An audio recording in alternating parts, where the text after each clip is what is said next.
Number 3, need to make time for Humpty Dumpty. I love just hearing about Marion, and I've journeyed with her a little bit over the months of her thinking about that, and it's going to take a lot of time to spend time with 3 grandkids as a grandparent. That's quite hard to do. And to think that she's made the decision bravely to do that, to help the broken, and we're already seeing results, to testimony, to be able to allow time to let God work through her. This week's been crazy for me. I came home from driving the bus on Monday afternoon, and I get out of the bus and there's a young boy a couple of houses around, and I hear his family at night. It's not a pretty environment. We're a couple of houses around and we can hear him. And he was there at the door and he was, "G'day." I'm like, "How you going?" And he's got, "I got a new football." It's like, "Oh, wow, that's great." And I go, "You're out here by yourself. Why aren't you kicking it with your sister?" And he goes, "Oh, she doesn't come out anymore. She's stuck in her room on Facebook and she doesn't leave her room. She just got to that age." And I went, "Oh, that's a shame." And I was like, "Do you want me to kick it with you?" And he just smiled, like this big, incredible smile. I had 100 other things to do. I just got there. I wanted to go. I wanted to maybe look at my message. Renee wasn't home yet, so I thought I got have a quick get my message going. But I thought, no, I'll go and kick the footy with him. So I kicked the footy with him for about half an hour. He was stoked. The next day I get home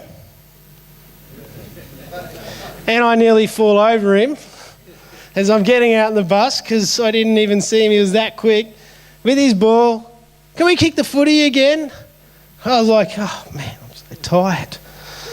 "All right, we'll kick the footy." So we went out and we kicked the footy again.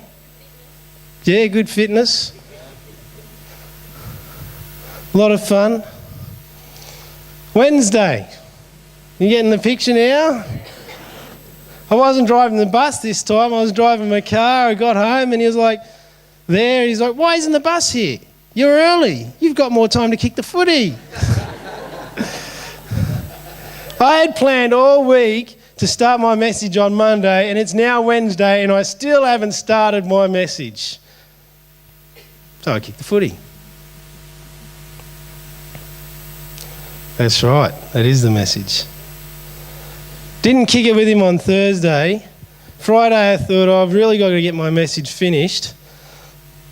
So I was at home working on it and I thought, I've got to move. I was parked in the carpark. I've got to move my car down there. I'll do it now. He's not out there. He won't see me. I knew I was going to talk about this point too. I moved the car there. I don't know where he came from, but he was there in a shot. Hey, before I could get out that door, he was there kicking the footy. "Oh, I got a new soccer ball." Oh. So I kicked the footy with him. Kicking the footy wasn't something that I wrote in my diary this week. It wasn't something that I put in my planning schedule. But I still got my message done. I still had time to do a slideshow. You know, we have more time than we actually think we have. It's a matter of our priorities. And if we're serious about helping the Humpty Dumptys, the broken in this world, it costs time and energy.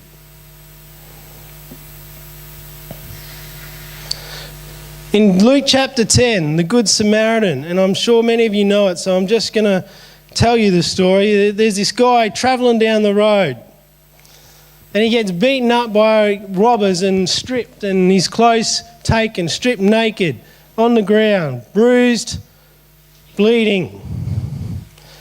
2 people pass by him, a priest and a Levite. They're like a pastor and somebody who is involved in church, maybe, serving on the door. Those people walk past him. They were probably on their way to the temple. And I wonder, did they think, oh, I've got to go and worship God, so I don't have time to stop and help this fellow? They also probably would have thought, oh, if I stop and help him, I'm going to get dirty.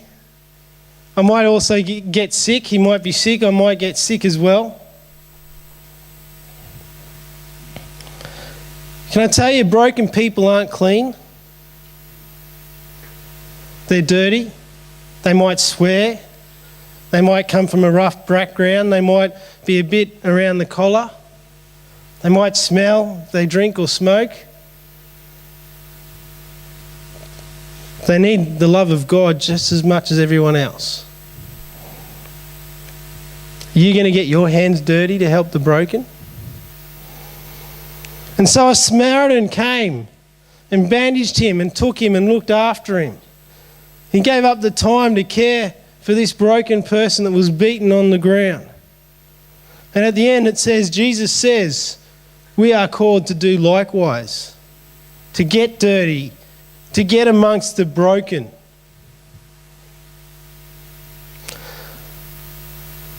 We are called to love our neighbours, but do we keep ourselves so busy that we don't have time to do it anymore? Are we going to allow time to help the broken people that are around us, that are in our community, that are in our neighbours, the Humpty Dumptys of this world? Or are we going to allow the busyness of life and the schedules that we have to keep to cause us to walk past them day in, day out? And I'm speaking to me just as much as I'm speaking to you, because that's a big challenge.